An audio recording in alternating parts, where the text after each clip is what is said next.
what are the plans for the future of Indian Valorant? Valorant is going to be the prime focus for us for the next couple of years at least.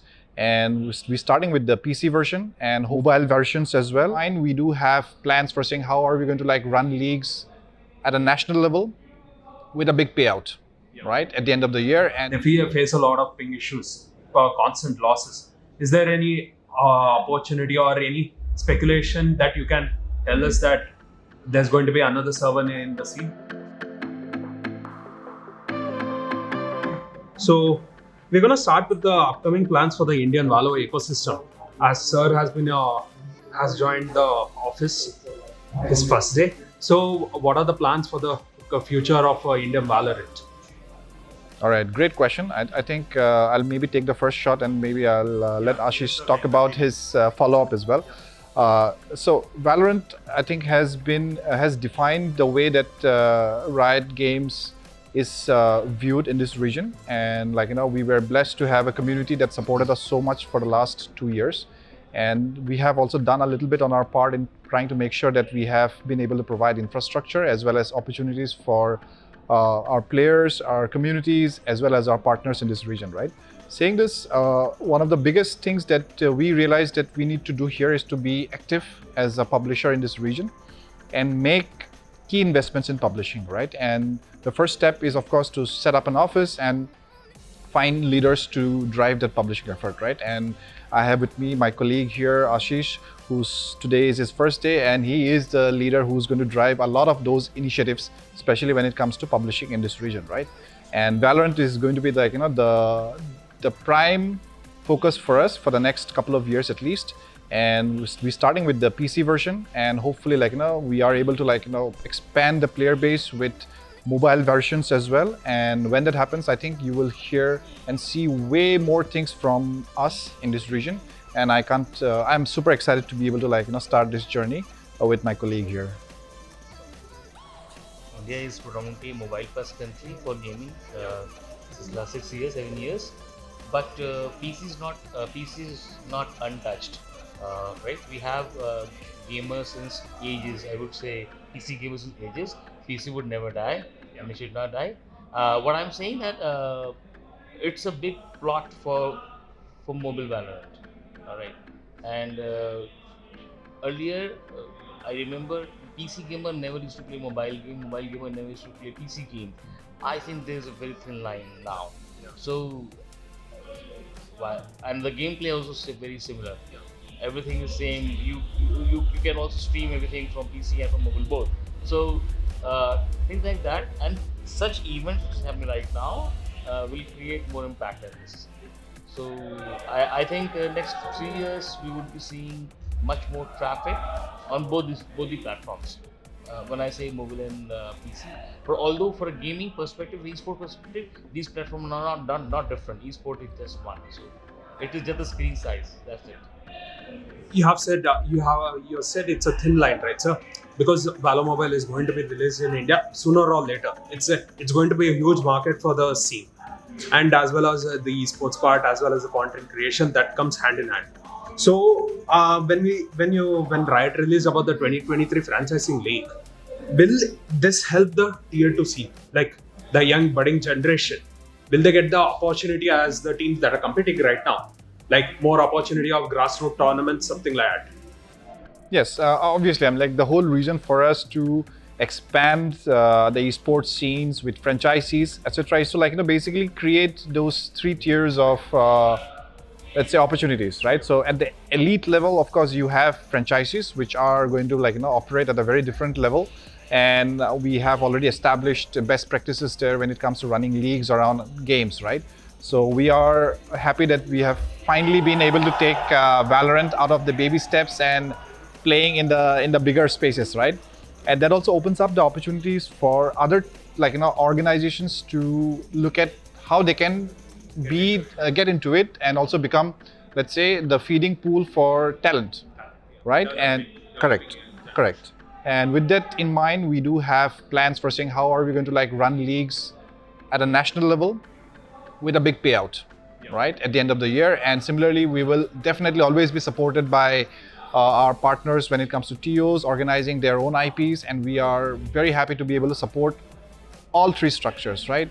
The franchisees, of course, these are the big boy plays, and that's something which we have a little bit of understanding, having been run League of Legends for, or at least esports for League of Legends, and after that, yes, LCS, and then after that, when we come to like the country-based leagues, we are also now able to put together a framework by which we can give enough incentives for orgs to keep on investing.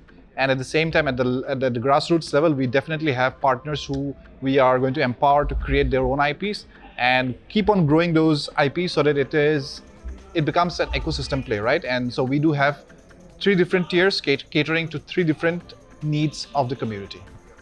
And to you, sir, what sir told about the franchise leagues, big boy plays, will academy teams be involved? Because in Riot League of Legends ecosystem, it's compulsory if you are a franchisee, you need to have at least 2 rosters in academy. One is the academy team and the other one is the proving grounds.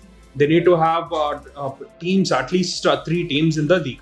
So will be implemented to Valorant as well in India? Because there's a lot of young budding talent who are waiting for the opportunity where they can make the jump to the main stage. Will that happen here as well, sir? So maybe I'll take this, right? Because this is a discussion that we have had internally as well.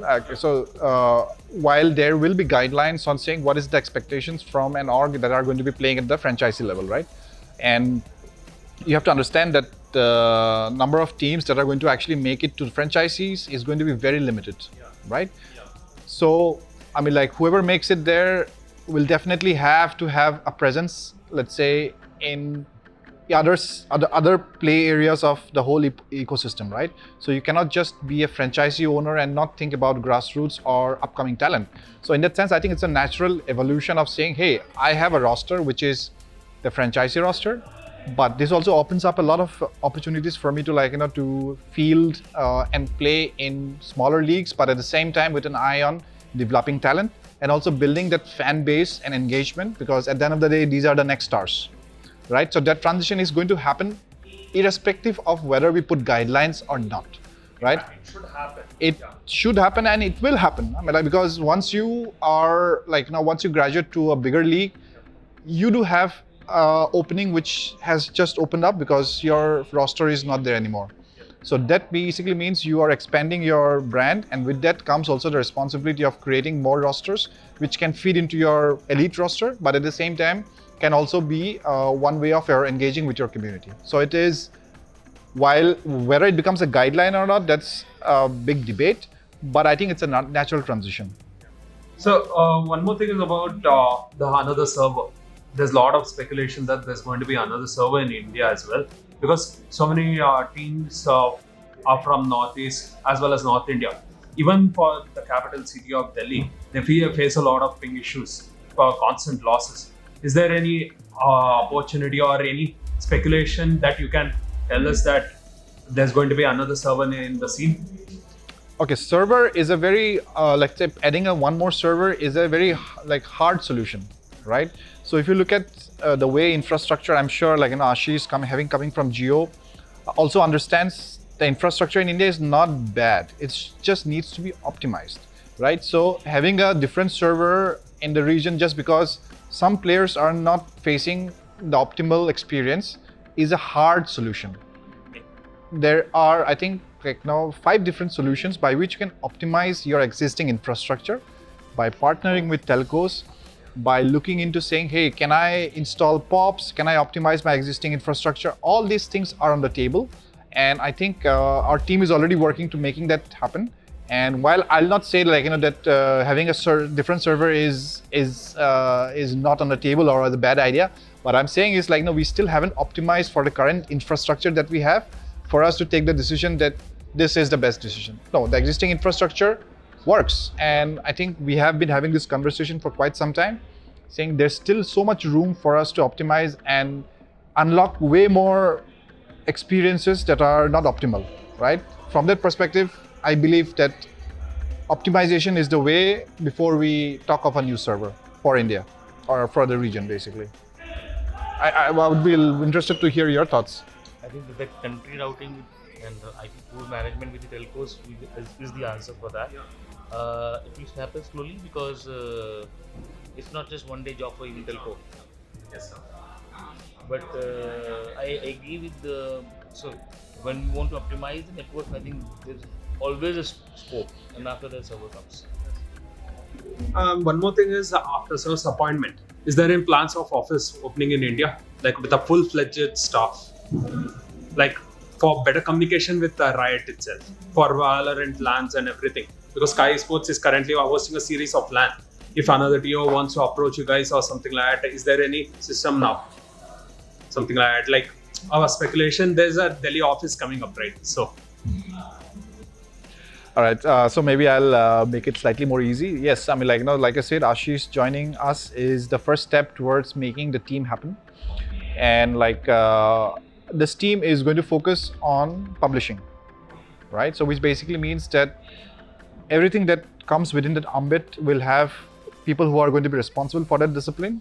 That include esports and esports publishing as well. And yes, we are building systems by which we will put that guideline in place, and for TOs to be able to understand how they can do these things, and what is the best way for them to get that approval, right? And so all of this is part of the plan, and Ashish is the first step towards us being a much more active publisher in the region. And I believe like over the next couple of quarters, you'll see many more people joining the team, and with their what you call backgrounds and with their descriptions of their jobs or the profiles, you'll be able to understand the strategy that we're going to put in place for this region. to conclude, like anything to our fans in particular, like there's a lot of budding, whatever I said before as well. The younger generation was still starting out in the minor leagues like that. Can they make it to the top if they put enough effort and hard work as well? Something for them. Yes, my advice to them, I'm not in a position to advise anybody because at the end of the day, everybody's experience is very different, right? So I would still go back to our first World Cup, which is Cricket World Cup, which was in '83, right? It all started with the belief of one leader who showed us the way. And after that, I don't think that we looked back, especially in the sport of cricket, right? And I think this is the same thing that is going to happen for Valorant or for any other game in this region. It just needs one big champion who is able to change the destiny of the region by being able to unlock something which nobody thought was possible at that time frame or whatever resources was available, right? And it all starts with that. Like I'm saying, we are in the hunt for that specific journey, and once that gets unlocked, we are not going to look back. And that's the only thing that I would like to tell people who are coming up, saying we are doing our best and we love to have you on board with us in this journey, and we would like to see you guys deliver what we are trying to do. So please join us in this amazing journey, and we want you to be with us for the rest of the decade at least. Thanks, sir. I think all the fans are anyways doing good job, and they all are excited, and we shall be doing something to keep the excitement level up. That is my message to them. And we are, at least what I look, that I think we still need feedback and suggestions from everyone, so that how we can improve gaming here in this region. And one last thing, please like, subscribe, and follow First Sports. These guys are amazing, and for everything around Valorant or for any sport for that matter, please follow them. They're a great set of people, and I follow them for their news and for their editorials as well. Love them. I firmly believe that you guys should be following them as well.